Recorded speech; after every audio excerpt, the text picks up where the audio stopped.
Get ready for the dictation. The dictation will start after 5 seconds.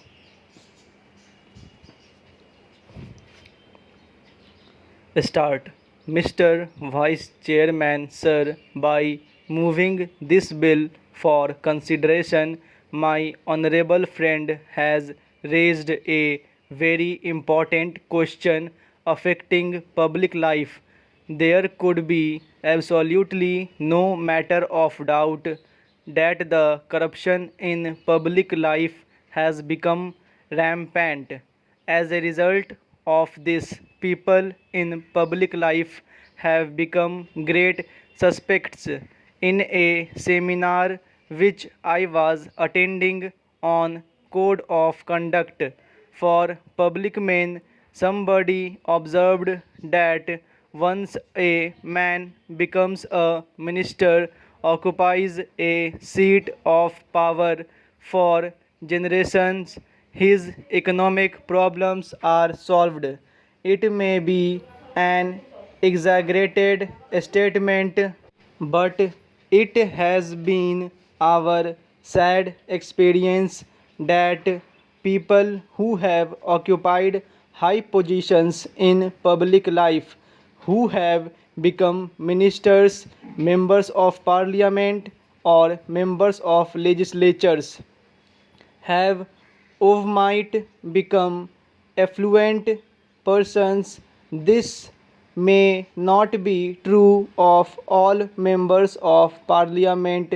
This may not be true of all members of legislatures. This may not be true of all ministers, but quite a large number of them have overnight become so affluent that it becomes really difficult for any man to understand how the man becomes so affluent. Para change, the whole thing becomes a mystery to the common man, and the character and integrity of the person concerned becomes highly suspect.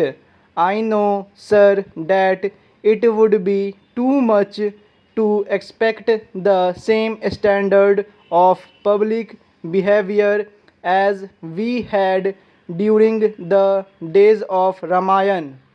Those who were in charge of administration, those who were occupying the highest office, put themselves to the highest form of test, the highest form of ordeal. Can there be any doubt that public life is so much corrupted today that we have all become suspect? Para change. In fact, the people have also become jealous of the members of parliament. They say somehow one has got to become a member of parliament or a member of the legislature, or somehow come closer to the corridors of power.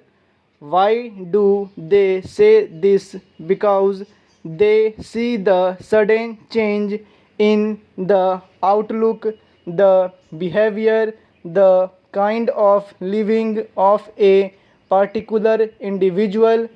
But, sir, the solution in this problem of corruption in public life may not be like instant coffee. The solution may be very difficult. In fact, this was pointed out by the Santhanam committee itself. In its report, it made certain recommendations that a certain code of conduct should be there, and that shall be a solution to end corruption in public life. Para change. What has actually troubled us in the variance between percept and practice in this country when we discuss philosophy we rise to Himalayan heights, and when it is a question of personal life, we go to the abysmal depth of the Arabian Sea. There is so much variance between percept and practice in this country that even a particular individual might be trying to adhere to the precepts, he also becomes suspect because the general atmosphere is one of suspicion. In that context, sir, I feel that something has got to be done to restore the confidence of the people in the members of parliament, in the members of legislatures, and in the ministers. Now, my friend made a suggestion that after all, we are all answerable to the people in this country, and when representatives come through elections and people vote for them, this is a sure proof of the people's confidence in those elected representatives. I would respectfully differ from my friend on this kind of diagnosis or analysis of the problem that electorally everything can be solved. The problem of human character, human integrity, human behavior, morality cannot be solved by an electoral process. There have been men in the world who are of great moral, men of great character and integrity, but they never won an election. Are we not aware of Mr. Rajagopalachari, who was a man of great character and integrity? Nothing can be said against him. He was a man of high moral stature, but he never won an election. He was also defeated in an election. Parachange.